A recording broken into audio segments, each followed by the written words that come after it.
Sko, mér finnst þess að hún sé að sofa með húðina. Svo er ég búin að vera hjá henni Halldóru í Beautic. En ég finn hana stinnast. Að styrkja húðina, þétta hana, minnka appelsínuhúðina sem að enginn þolir. Það er engin appelsínuhúð. Ég er búin að fara til hennar í 5 skipti.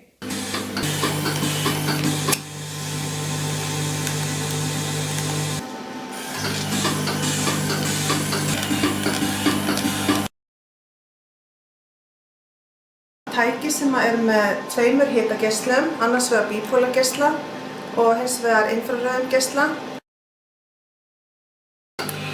Ég myndi ekki segja að það verið fitubanni, en þetta mótar líkamann.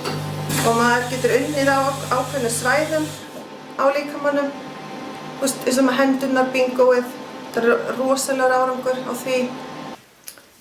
Ég er ekki búin að æfa í 2 ár og mér langar svo að hafa þetta með. Því maður nennir ekki að hafa svona dingalingaling. Og þetta virkar stelpur í alvöru, þetta er dásamlegt.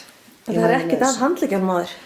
Jú, þegar ég stend upp og leta hendurna niður, þetta hristist alveg sko. Og er þetta ángrað þig? Já, ég vil vera í kjólum og ég vil vera í bólum. Þú veist, þá vill ég ekki hafa eitthvað dingalingaling sko.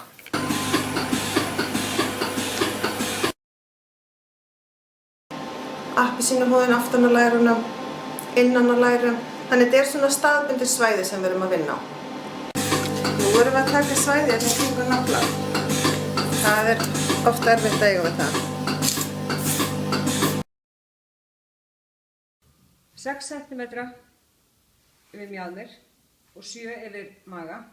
Ó, þetta er dásamlegt. Upp með bingóið. Maður pínur sig fyrir þetta. Já.